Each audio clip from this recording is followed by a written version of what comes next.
श्री ज्ञानेश्वर महाराज की जय। परमहंस सद्गुरु स्वामी स्वरूपानंद महाराज की जय। परमहंस सद्गुरु स्वामी माधवनाथ महाराज की जय। सब संतन की जय। जय जय रघुवीर समर्थ।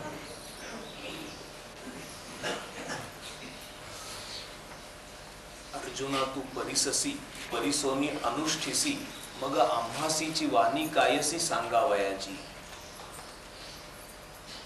श्रवणाची आवड आणि श्रवणाच्या ठिकाणी असणारी एकनिष्ठता, साहित्य आणि शांती हे रेखा दिसे बोलती, जैसी लावण्य गुण कुळवती आणि पतिव्रता इत्यादी ओव्या आपण पाहतो आहोत। आशा करता पाहतो आहोत की जी आवड आहे त्या आवडीमधून काही एक निष्पन्न व्हावं, काही एक निर्मिती व्हावी। नुसती आवड ही जन्मभर आवड राहू नये, त्याच्यामधून काही एक ट्रान्सफॉर्मेशन व्हावं, आपल्यामध्ये बदल व्हावा, आपल्याला त्याचा उपयोग देखील व्हावा। म्हणून तू ऐकतोस आणि ऐकून त्याचं अनुष्ठान करतोस। अर्जुना तू परिससी परिसोनी अनुष्ठिसी मग आम्हासीची वाणी कायसी सांगावयाची। श्रवण ही एक पायरी आहे, त्या पायरीचा उपयोग आपण करायला हवा। या पायरीचा उपयोग कसा करणार? समर्थ म्हणतात श्रवणा परिस मनन सार, मनने कळे सारा सार, निजध्यासे साक्षात्कार निसंग वस्तू। श्रवण आहे, त्या श्रवणाच्या बरोबरीने मनन देखील अत्यंत महत्वाचं आहे। त्या मननातून सार काय आणि असार काय हे समजलं पाहिजे।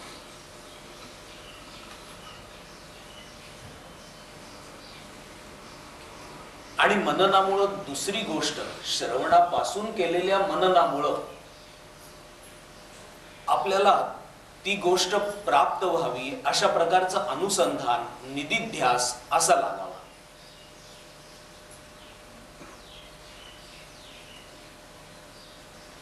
त्यामुळं मनन करणं, त्याचा निदिध्यास लागणं आणि मग नंतर ती वस्तूच होऊन राहणं, या गोष्टी त्या पायऱ्या चढण्यासारखा आहे। कोणी एखादा जर नुसता पायरीलाच कवटाळून बसला, जसं स्वामीजी म्हणत असत की नावेतून पलीकडे जायचं आहे, आणि जर कोणी एखादा नुसत्या नावेलाच कवटाळून बसला, माय डिअर बोट असं म्हणून, तर ती बोट त्याला कुठूनच कुठं घेऊन जाणार नाही, दोघंही जागेवरच राहतील। म्हणून श्रवण आपण कशा करता करतो, त्या श्रवणापासून आपल्याला काय करायचं आहे, त्याच्या पुढं काय घडायचं आहे, याच्या संबंधी देखील आपण जागरूक पाहिजे। जर पायरी चढली नाही तर श्रवण ही नुसती पायरी असून उपयोग काय, ती पायरी चढायला पाहिजे। जर ती पायरी चढली तर मग जिन्यानी आपण वर जाऊ। जर पायरी चढली नाही तर पायरीच केवळ दगड होऊन राहते। चढल्यामुळं पायरीचा जिना होत असतो। जो पायरीलाच सर्वस्व मानून बसतो तो मूढच म्हणायचा, कारण तो दगडालाच कवटाळून बसला। जो समंजस आहे तो दगडाचा पायरीसारखा उपयोग करून घेतो। म्हणून श्रवणाचा उपयोग करून घ्यायला हवा। श्रवणाकरता श्रवण अशी काही वस्तू असू शकत नाही। श्रवण हे आणखी कशा तरी करता असं असलं पाहिजे।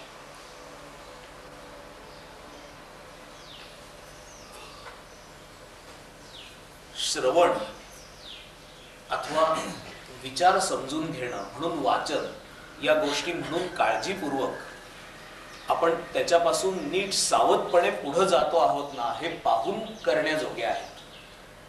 नाहीतर श्रवणाने ओव्या पाठ होतात,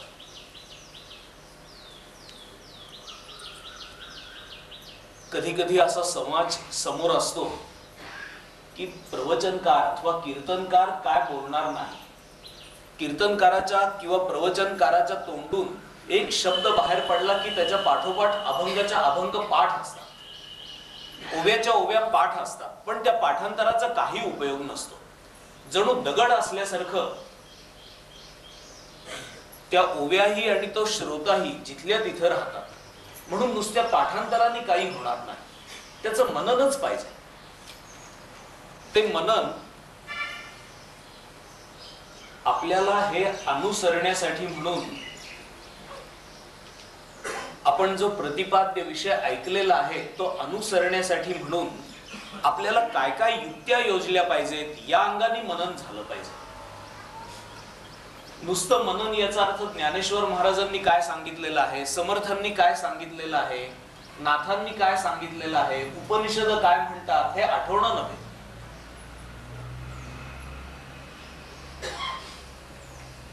जशी मेमरी असावी, कॉम्प्युटरला मेमरी असावी, एखाद्या मशीनला मेमरी असावी, तशी मेमरी नको, केवळ मेमरी नको. काय आहे ते पुन्हा एकदा सगळं रिपीट करतो आहे, हे कशा करता आहे हे समजून हे सगळं घडावं. एकदा असं झालं की सोनोपंतांकडे येणारे, मामांकडे येणारे, खूप काळापासून येणारे असे एक गृहस्थ, ते म्हणाले की मामा आता रिटायर होतो आहे आणि या सगळ्या घरच्या गोष्टींच्या पासून दूर आळंदीला जाऊन राहणार आहे आणि आता ज्ञानेश्वरी आणि मी, दुसरं काही नाही, दुसरं तिसरं काहीही करायचं नाही, एक ज्ञानेश्वरी आणि मी असा मी तिथं राहणार आहे. मामा म्हणाले बरं आहे, असंच जीवन पाहिजे. आणि मग आळंदीला एक खोली भाड्याने घेऊन ते गृहस्थ आळंदीत जाऊन राहिले. राहिल्यानंतर लगेचच त्यांच्या असं लक्षात आलं की एकट्याने राहणं फार अवघड आहे, म्हणून एक पार्टनर शोधला आणि त्या माणसालाही बरोबर घेऊन तिथं राहायला लागले.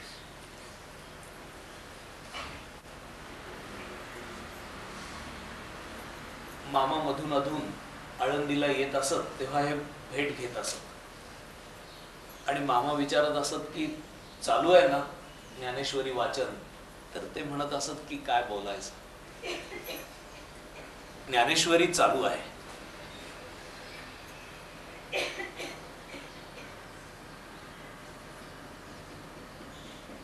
आणि व्हायचं असं की सुरुवातीला शुचिरभूत होऊन स्नान करून एक कल्पना असते, उदबत्ती लावायची देवासमोर, आपण छानपैकी वाचायला बसायचं, चांगलं 2 तास वाचायचं.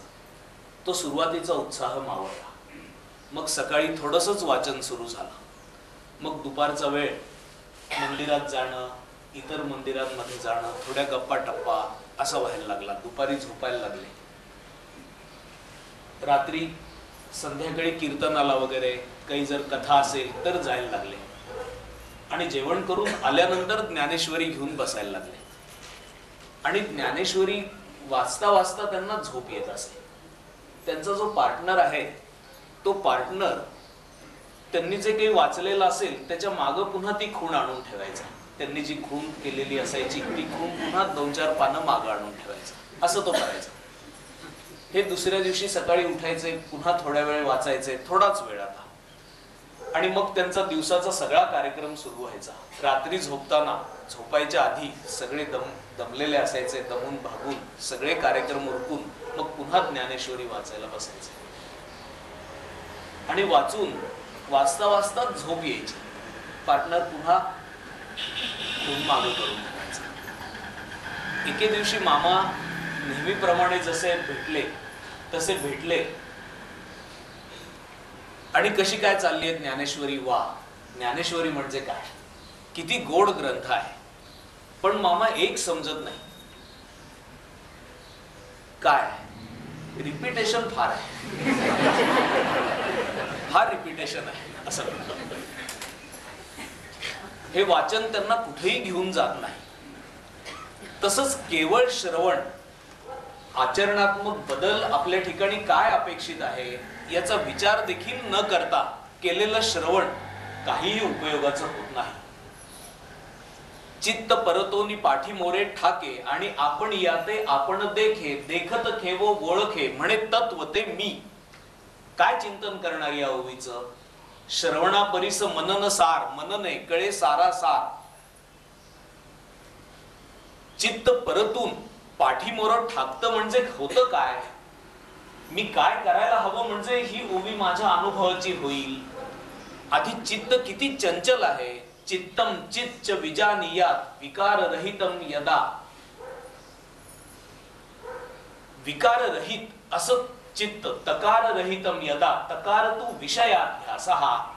चित्त हे चिंतन का करू शकत नाही? त्याच्या ठिकाणी विषयाचा अध्यास आहे.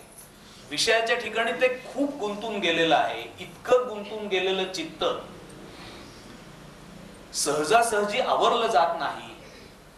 मग चित्त आवरण्याचे उपाय काय? काय ज्ञानेश्वरीमध्ये सांगितलेले आहेत? ते उपाय मी कसे अनुसरू? मला ते का शक्य होत नाही? माझ्या प्रकृतीच्या नेमक्या ओढी काय आहेत? चित्तापासून साक्षीत्व कशा रीतीने राखायचं ते किती अवघड आहे. ते राखण्यासाठी माझा बाकीचा आचार विचार कसा सुधारला पाहिजे असं मनन झालं पाहिजे. माझा बाकीचा सर्व आचार विचार जसा सुधारेल तसं चित्तातलं चिंतन सुधारेल.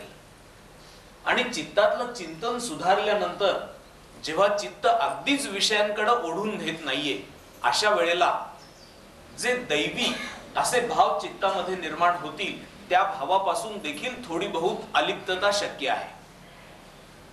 जे थोडे बहुत आता उठणारे संसाराच्या संबंधीचे विचार आहेत, थोडे बहुत फार त्रासदायक नाहीत, त्याच्या संबंधी अलिप्तता राखून, त्याचं साक्षीत्व राखून त्या चित्ताचं अवलोकन शक्य आहे. असं जेव्हा अवलोकन होईल तेव्हा कालांतराने जो अवलोकन करणारा आहे, द्रष्टा साक्षी चित्तापासून असलेला तो, त्याला जेव्हा साक्षीत्व जमत आहे तेव्हा चित्त नाहीसं होतं. आणि चित्त परतून म्हणजे ज्या ठिकाणाहून चित्ताचा उद्भव होतो त्या ठिकाणी चित्ताचा लय होऊन जातो. चित्त स्वरूपापासूनच निर्माण होतं आणि चिंतन करायला लागतं विकारांमुळे. ते पुन्हा स्वरूपाच्या ठिकाणी परत येतं. चित्त परतोनी पाठी मोरे ठाके आणि आपण याते आपण देखे. एवढं सगळं झाल्यानंतर आपणच आपल्याला पाहतो. बहुता दिसा आपुली भेटी झाली. ऐक ज्ञानाचे लक्षण ज्ञान म्हणजे आत्मज्ञान. पहावे आपणासी आपण या नाव ज्ञान. आपणच आपल्याला पाहतो आहे आणि आपण याते आपण देखे. आणि असं आपण आपल्याला पाहिल्यानंतर म्हणजे चित्ताखेरीज आपणच आपल्याला जाणल्यानंतर, जोपर्यंत चित्त आहे तोपर्यंत आपण आपल्याला जाणण्याची बात खोटी. जेव्हा चित्त नाहीसं होईल तेव्हा चित्ताकडे साक्षीत्वाने पाहणारा आपल्याला जाणू शकतो. मनाच्या अमन अवस्थेमध्ये, विचाररहित अशा अवस्थेमध्ये जो शुद्ध चेतन आत्मा आहे तो आपण आपल्याला जाणून राहतो. देखत खेवो ओळखे म्हणे तत्व ते मी. आणि अशा रीतीने आपणच आपल्याला पाहिल्यानंतर मीच तत्व आहे, मीच सच्चिदानंद आत्मा आहे, अशा रीतीने तो आपल्याला जाणून राहतो. याचं जर मनन करायचं असेल तर अशा सर्व अंगांनी मनन करायला पाहिजे. याचं नेमकं आड काय येत आहे, मी ते दूर कसं सारायला पाहिजे. संतांनी अनेक उपाय सांगितलेले आहेत. त्या उपायांमध्ये नेमका मी कुठं बसतो आहे, माझी प्रकृती कशी आहे, सात्विक आहे की राजस आहे की तामस आहे, माझ्या विषयांकडे ओढी आहेत का, आळस निद्रा प्रमाद याच्यामध्ये मी अडकून पडलेलो आहे का, मान कीर्ती डामडौल पैसा या मला खेचून घेत आहेत का.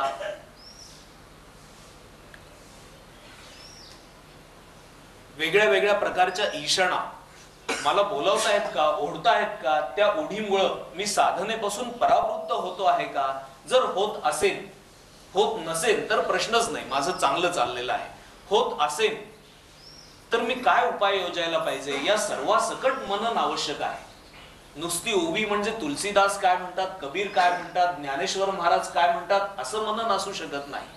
मनन हे आपल्याला आचरणाकडे घेऊन जाणार असं असलं पाहिजे. विनोबांनी एका ठिकाणी असं म्हटले की मननाची परीक्षा आचारामध्ये दिसली पाहिजे. आचारावरून समजायचं की हा मनन करतो की करत नाही. मनने कळे सारासार मग निजध्यास, त्या निजध्यासाने साक्षात्कार त्याला होतो. त्या निजध्यासाने तोच मी आहे असा पक्का भाव त्याच्या ठिकाणी निर्माण होतो.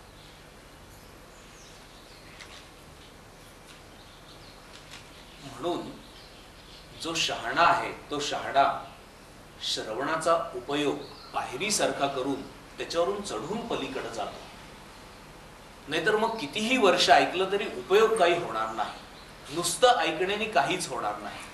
या ऐकण्यातून जे विवक्षित भाव आहेत ते भाव आपल्या ठिकाणी कसे निर्माण होतील हे पाहत आपण ऐकलं पाहिजे. अर्जुना तू परिससी परिसोनी अनुष्ठिसी तरी आम्हासीच वाणी कायसी सांगावयाची.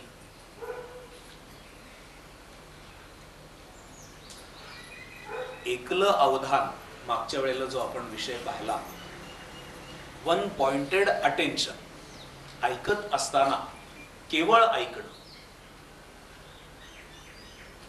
जसा रिकाम्या घड्यामध्ये पाणी भरलं जातं त्या पद्धतीने आपण अंतःकरणातून रिकाम व्हावं.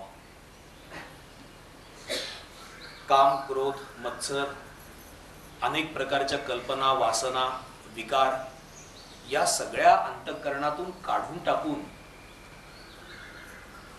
मग ऐकावं. आपण जे ऐकतो आहोत, श्रवण करतो आहोत, इथं आपण ध्यान करतो आणि मग श्रवण करतो. आपल्या केंद्राचे जे काही कार्यक्रम आहेत त्या कार्यक्रमांमध्ये श्रवण हे प्राधान्याने असतं. त्याच्या आधी ध्यान मंदिर म्हणून आपलं एक कार्य आहे. जवळपास आपल्या दिनक्रमामुळे म्हणजे आपण 6, 6:30, 6:45 असे घरी येतो कामावरून 5:30च्या पुढंच. त्यामुळं 6:30 ते 7:30 अशी केंद्रात जी ध्यानाची वेळ आहे त्या ध्यानाच्या वेळेला आपण उपस्थित राहू, आपण म्हणजे खूप लोक उपस्थित राहू शकत नाही संध्याकाळी. त्यामुळे पुन्हा आपण श्रवणाकरताच एकदम येतो केंद्रामध्ये. माझ्या सकट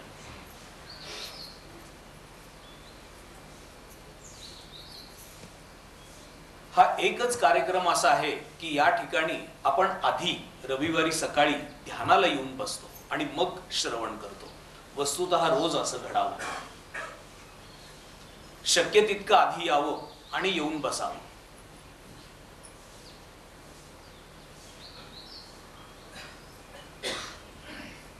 केंद्रात जे कार्यक्रम चालतात, आता परवा खूप सुंदर एक कार्यक्रम झाला बुधवारच्या केंद्रामध्ये. आपण जर ध्यान केलेलं असतं आणि ध्यानानंतर तो कार्यक्रम ऐकला असता तर वेगळा परिणाम झाला असता. जो परिणाम झाला तो खूपच चांगला झाला, पण त्याच्यापेक्षा कितीतरी वेगळा झाला असता. मन रिकामं करावं शक्य होईल तेवढं. हेच स्वामीजींनी जाणलं की आपल्या सगळ्यांना रोज हे शक्य होत नाही. मग एकदा तरी सामूहिक ध्यान आपण रविवारी सकाळी इथं एकत्रित येऊ, ध्यान करू आणि मग श्रवण करू.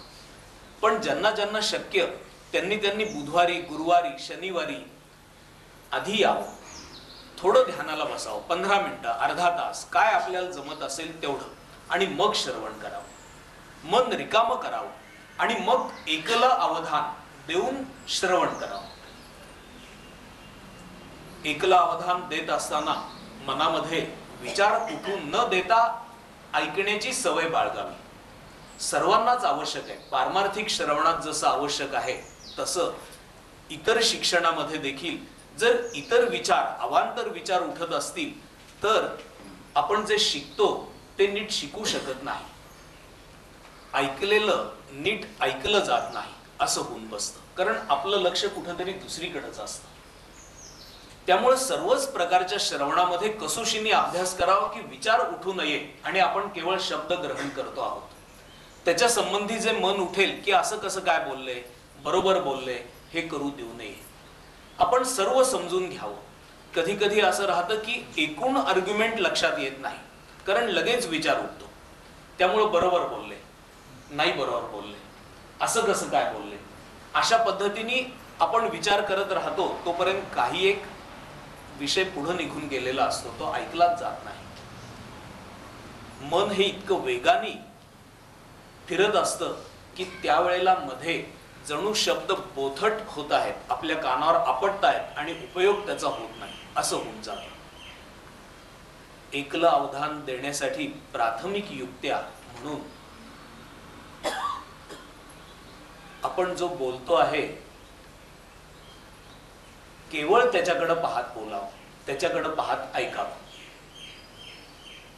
त्याच्या ओठांकडे पाहत ऐकावं, त्याच्या डोळ्यात पाहून ऐकावं, किंवा डोळे बंद करून सर्वेंद्रियांचे कान करून ऐकावं. हा दुसरा उत्तम उपाय. तिसरा, याही गोष्टी जमण्यासाठी अजून एक प्राथमिक गोष्ट, मन तरी हलतच आहे, विचारच करत आहे, तर आपण जे ऐकू त्याच्या पाठोपाठ ते शब्द लगेचच उच्चारायचे मनात, म्हणजे इतर तरी उच्चार होणार नाही. मनाने आपण जे ऐकू त्याच्या पाठोपाठ मनाने जे ऐकतो तेच आपण बोलत ऐकावं, ते बोलावं. पुढचं आपण ऐकू तेव्हा लगेच त्याचा उच्चार करावा मनातल्या मनामध्ये. हा एक खूप प्राथमिक उपाय म्हणून सांगितला जातो.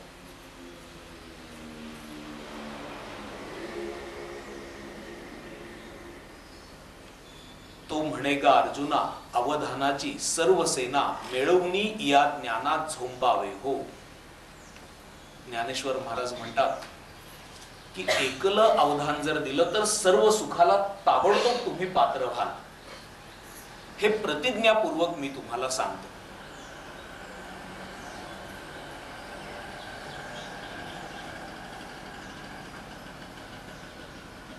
पण अवधानाची सर्व सेना एकत्रित आणून, अवधानाची सर्व सेना मिळवून या ज्ञाना झोंबावे हो.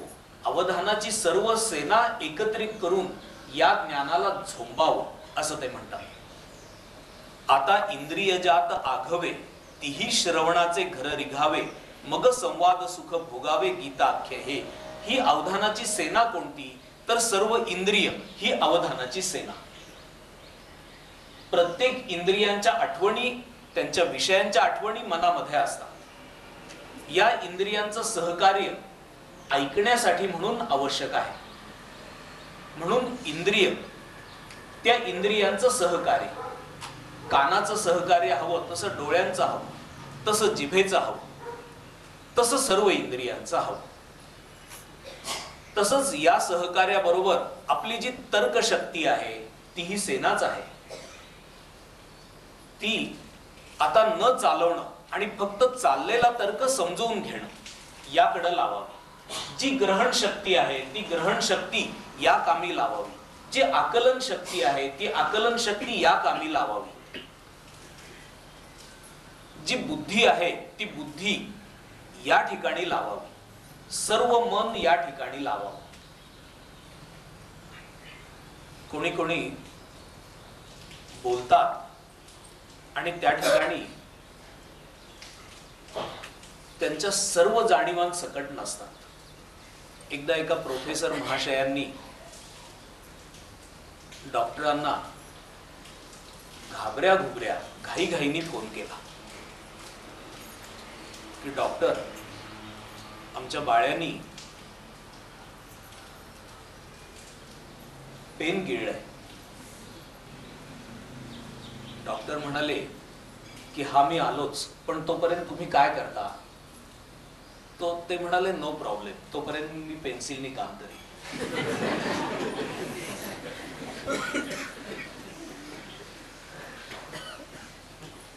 तोपर्यंत तुम्ही काय करताय याचा अर्थच नीट जर समजला नाही.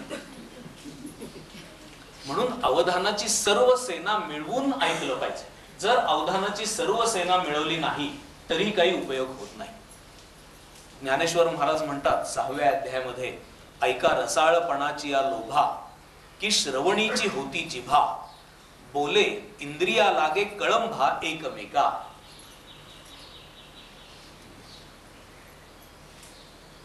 रसाळपणाच्या लोभामुळं श्रवणेंद्रियालाच जणू जिभा प्राप्त झाल्या, की श्रवणीची होती जिभा. श्रवण हे जिभेसारखं काम करायला लागलं. कारण मुख्य विषय तर श्रवणाचाच आहे, शब्द हा. त्यामुळं श्रवणेंद्रियाचं तर प्राधान्याचं काम ते तर जिभेसारखं काम करत आहे. ऐका रसाळपणाची या लोभा, की श्रवणीची होती जिभा. बोले इंद्रिया लागे कळंभा एकमेका. इंद्रियांमध्ये एकमेकांमध्ये जणू भांडण निर्माण होत आहे, चुरस स्पर्धा निर्माण होते आहे. सहजे शब्दू विषय तरी श्रवणाचा, परी रसना म्हणे रसू हा अमुचा. घ्राणासी भावो जाय परिमळाचा हा तोची होईल. रसना असं म्हणते आहे की हा आमचा विषय आहे. आणि घ्राण देखील असं म्हणतायत की हा श्रवण हा मोठा सुगंधित विषय होऊन राहिलेला आहे, हा खरं म्हणजे माझा विषय आहे असं घ्राण म्हणत आहे. नवल बोलतीये रेखेची वाहणी, देखता डोळ्याही पुरे लागे धणी. ते म्हणती उघडली खाणी रूपाची हे. आणि जे काही बोललं जात आहे त्याचं शब्द चित्र, रेखाचित्र डोळ्याच्या वाटे इतकं सुंदर रीतीने रेखाटलं जात आहे. डोळे देखील आपलं काम करत आहेत. नवल बोलतीये रेखेची वाहणी, बोल या जणू उत्तम रीतीने रेघा मारलेले आहेत, असे हे बोल आहेत. सुंदर रीतीने रेघा मारून जसं एखादं चित्र रेखाटावं तसं बोल काम करत आहेत असं डोळ्यांना वाटत आहे. नवल बोलतीये रेखेची वाहणी, देखता आणि डोळे ते पाहत आहेत. डोळ्याही पुरव लागे धणी, आपलं काम झालं असं डोळ्यांना देखील वाटत आहे. ते म्हणती उघडली खाणी रूपाची हे. काय सुंदर रूप प्रगट झालेलं आहे असं डोळ्यांना देखील वाटत आहे. जेथ संपूर्ण पद उभारे, आणि प्रतिपाद्य विषय जेव्हा संपूर्ण सांगितला जातो तेव्हा सर्व इंद्रियांचं सहकार्य घेऊन जेथ संपूर्ण पद उभारे तेथ मनची धावे बाहिरे. मन धावत बाहेर येतं सर्व इंद्रियांच्या बाहेर. बोलू भुजाही आविष्करे आलिंगावया, आणि त्या बोलांना आलिंगन देण्यासाठी म्हणून मन आपल्या भुजा पसरत आहे. ऐशी इंद्रिये आपुलालिया भावी झोंबती, आपल्या आपल्या भावाच्या ठिकाणी इंद्रिय झोंबत आहे. परी तो सरीसेपणेची बुझावी, पण त्याची बुझावणी नेमकी आत प्रतिपाद्य विषयाच्या शब्दार्थाच्या ठिकाणी श्रोता घडवतो देखील आहे. जैसा एकला जगत जेववी सहस्र करू. जसा एकटा सूर्य सर्व विश्वाला प्रकाशित करतो, जागृती आणवतो, तसा जो आत श्रवण करायला बसलेला आहे असा जीवात्मा सर्व इंद्रियांची योग्य बुझावणी देखील करतो आहे. तैसे शब्दाचे व्यापकपण देखीजे असाधारण, पाहता भावज्ञा भावती गुण चिंतामणीचे. तसं शब्दाचं व्यापकपण, असाधारण असं व्यापकपण सर्व इंद्रियांच्या लक्षात येत आहे. आणि भावनेनी जाणू इच्छिणाऱ्यांना भावज्ञा, पाहतया भावज्ञा, जो भावज्ञ असा आहे, भाव जाणणारा असा आहे, आणि त्याच्यातलं मर्म जाणणारा असा देखील आहे. दोन्ही गोष्टी त्याच्यापाशी आहेत.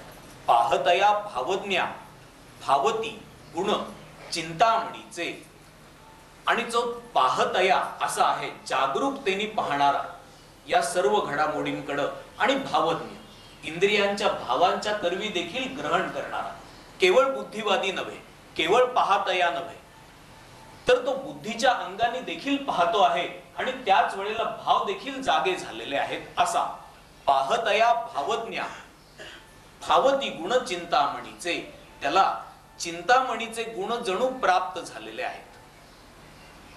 चिंतामणी जेव्हा समुद्र मंथन झालं तेव्हा त्याच्यामधून काही रत्न निर्माण झाली, रत्न बाहेर आली.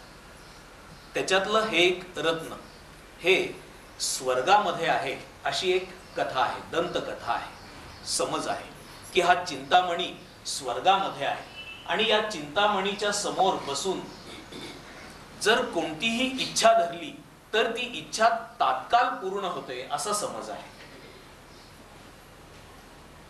पाहतया भावज्ञा भावती गुण चिंतामणीचे, जो भावज्ञ आहे आणि पाहतया असा आहे, बुद्धी पुरस्सर भावाच्या अंगाने पाहू शकणारा, त्याला भावती गुण चिंतामणीचे, चिंतामणीपासून जसा लाभ होतो तसा या श्रवणापासून लाभ त्याला होतो. हे असो तू या बोलांची ताटे भली, वरी कैवल्य रसे वोगरली. अशा प्रकारची बोलांची ताट आणि भली ताट म्हणजे प्रत्येक ताटामध्ये वेगळं वेगळं पक्वान्न आहे अशी ताट. हे असो तू या बोलांची ताटे भली, वरी कैवल्य रसे वोगरली, जो वोगरलेला रस आहे, पक्वान्न आहेत, ती पक्वान्न कैवल्य रूपी आहेत, मोक्ष रूपी आहेत. ही प्रतिपत्ती मिया केली निष्कामासी, अशी प्रतिपत्ती मी निर्माण केली. कोणाकरता निर्माण केली? जे निष्काम आहेत त्यांच्याकरता निर्माण केली. पहा की श्रवणामुळं जो विषय आपण ऐकतो आहोत त्या विषयामध्ये रस निर्माण झाल्यामुळं, गोडी निर्माण झाल्यामुळं, त्या गोडीच्या ठिकाणी सर्व इंद्रिय जर काम करायला लागली तर इंद्रिय आपला आपला विषय विसरून जातात.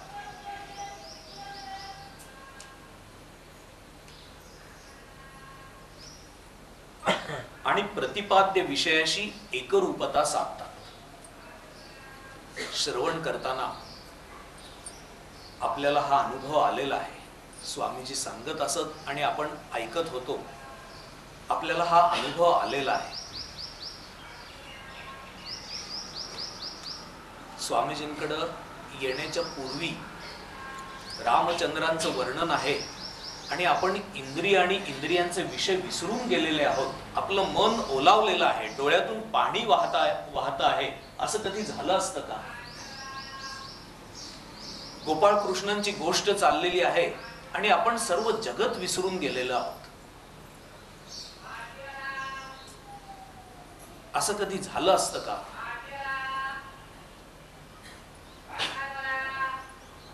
आपण वेगळ्या वेगळ्या आवडीतून इथं आलेले आहोत. शक्य आहे की कोणाला सुनील गावस्कर, तेंडुलकर असं म्हणताना सगळं विसरल्यासारखं झालं असेल. तर कोणाला सिनेमातले नट आणि नट्या यांच्याविषयीचं गॉसिप, फालतू गॉसिप ऐकत असताना सगळं विसरून गेल्यासारखं झालं असेल. पण त्यामुळं विषयांची निर्मिती होते. इथं विषयांची कोणतीच निर्मिती नाही, पण सर्व इंद्रिय निववलेली आहेत. असं एरवी कधीतरी झालं असतं का? एखादी श्रीधर स्वामी महाराजांची आठवण स्वामीजी सांगत असत तर आपण भाव गदगद होत असू, आपल्या डोळ्यातून पाणी वाहत असे. हे शक्य आहे का? इतकं रमणं शक्य आहे का? शक्य आहे. हे असो तू या बोलांची ताटे भली, वरी कैवल्य रसे वोगरली, ही प्रतिपत्ती मिया केली निष्कामासी. कामना रहित अशी अंतःकरण होणं देखील शक्य आहे बोल ऐकून. आता आत्मप्रभा नीच नवी, तेची करुनी ठाण दिवी, जो इंद्रियाते चोरून जेवी तयासीच फावे. आता त्याच्याही पुढची गोष्ट ज्ञानेश्वर महाराज सांगायला लागलेले आहे. सर्व इंद्रियांचं अशा पद्धतीने सहकार्य जणू बोलणं नव्हे तर रेखाचित्र आहे असं डोळ्यांना वाटावं, तर श्रवणांना असं वाटावं की जिभा मला फुटलेल्या आहेत. सहजे विषयो तरी श्रवणाचा, शब्दू विषयो तरी श्रवणाचा, पण जीभ असं म्हणते की हा आमचा रस आहे, आणि घ्राण देखील म्हणत आहे की हा आमचा रस आहे.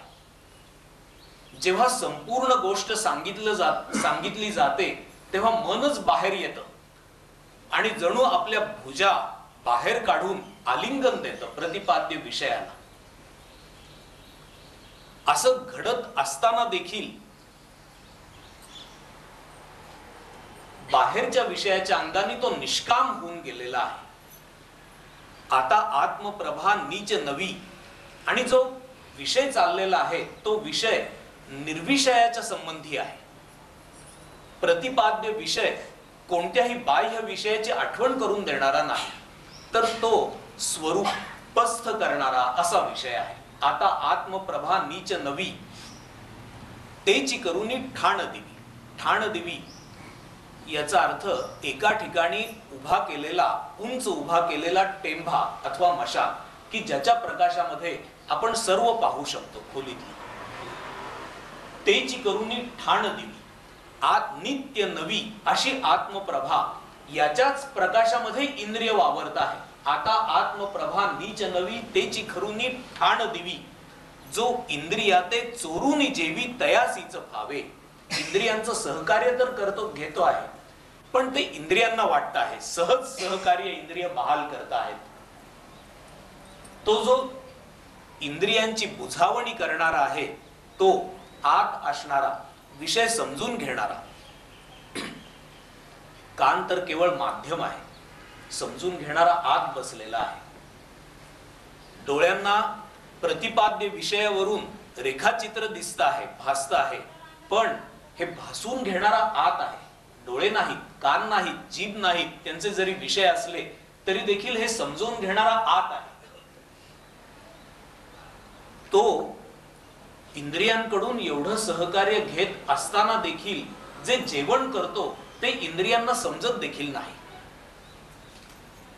जो इंद्रियाते चोरूनी जेवी तयासीच फावे, इंद्रियांना समजत देखील नाही, कारण इंद्रियांचा जो विषय आहे त्याच्या संबंधी काहीच चाललेलं नाही, तरी देखील जेवण घडत आहे. इंद्रिय आपल्या आपल्या कुवतीप्रमाणे निमग्न झालेली आहेत, हा मात्र आत्मरूप होऊन गेलेला आहे. जो इंद्रियाते चोरूनी जेवी तयासीच फावे, येथ श्रवणाचे नि पांगे विण श्रोतया होवावे लागे, हे मनाचे नि निजांगे भोगीजे गा. आता तर ज्ञानेश्वर महाराज असं म्हणतात की श्रवणाचा पंगिस्तपणा देखील, श्रवणाचं अवलंबित्व देखील संपून गेलं. श्रवण चालू आहे, पण श्रवणाच्या योगाने तो आत्मस्थितीमध्येच निमग्न होऊन गेलेला आहे.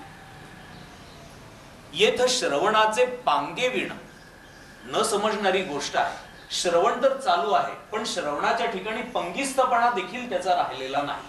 आता श्रवण आहेच, तो येऊन बसलेला आहे आणि वक्ता बोलतो आहे. आता श्रवणाचा हा कितीतरी पुढे गेला. मनन, निदिध्यास, वस्तूशी एकरूपता अशी आता त्यांनी साधली. श्रवण चालू असताना श्रवणाचं पंगित्व म्हणजे अवलंबित्व सुटूनच गेलं, पण श्रवण मात्र चालू आहे. श्रवणाखेरीज हे होणार नाही, पण आता भावाने हा कितीतरी पुढे गेला. येथ श्रवणाचे नि पांगे विण श्रोतया होवावे लागे, हे मनाचे नि निजांगे भोगीजे गा. आहाच बोलाची वालिफ फेडीजे, आणि ब्रह्माचियाची अंगा घडीजे, मन सुखेसी सुरवाडीजे, सुखाची माझी. पुढच्या वेळेला बघू. वेळ कसा संपतो ते कळत नाही. कधी कधी असं वाटतं की ते घड्याळ बंद करून ठेवा.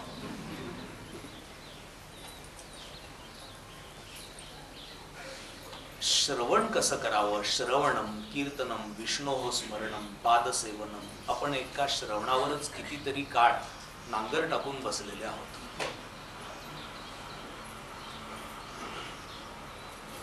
एक दोन रविवार आपण आता हे संपू. पण ज्याच्यापासून परमार्थाची सुरुवात होते ते श्रवण आहे. ऐक परमार्थाचे साधन जेणे घडे समाधान, ते तू जाणगा श्रवण निश्चयेसी. हे जर मर्म आपण नीट समजून घेतलं तर मग पुढं आहे, मग कीर्तन आहे. श्रवणाने जी वस्तू अंतःकरणात ठसेल मग कीर्तन आहे. जर श्रवणाने ठसलं नाही तर मग द्रव्याचं कीर्तन राहील, दारेचं कीर्तन राहील, मानाचं कीर्तन राहील आणि कशाचं कीर्तन राहील. जर कीर्तन या मार्गाने हवं असेल तर श्रवण ठसलं पाहिजे. तर मग श्रवणाचा जो प्रतिपाद्य विषय आहे त्याच्या संबंधी कीर्तन ही पुढची भक्ती संभवते. आपण एक दोन रविवार मध्ये हे सर्व आता संपवत आणणार आहोत. पण हे जेव्हा संपेल तेव्हा आपला अभ्यास तसा सुरू राहू नये. हा अभ्यास मात्र न संपण्यासारखा आहे आणि तो अभ्यास आपल्याला कायम करायचा आहे. हरिओम तत्सत.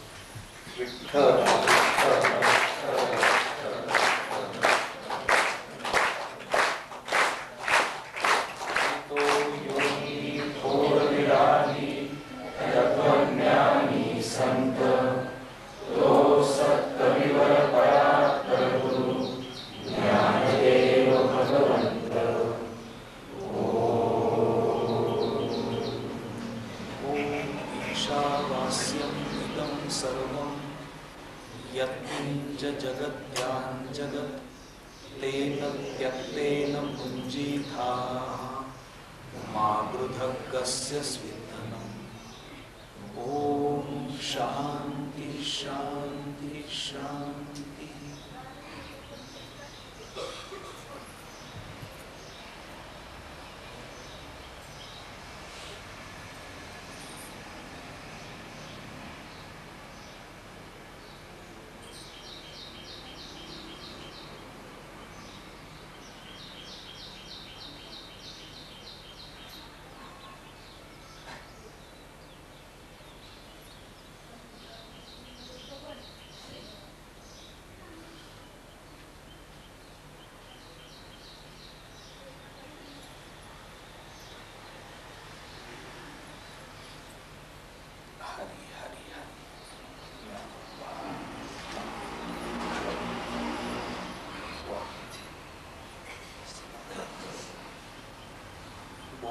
जगद्गुरु श्री ज्ञानेश्वर महाराज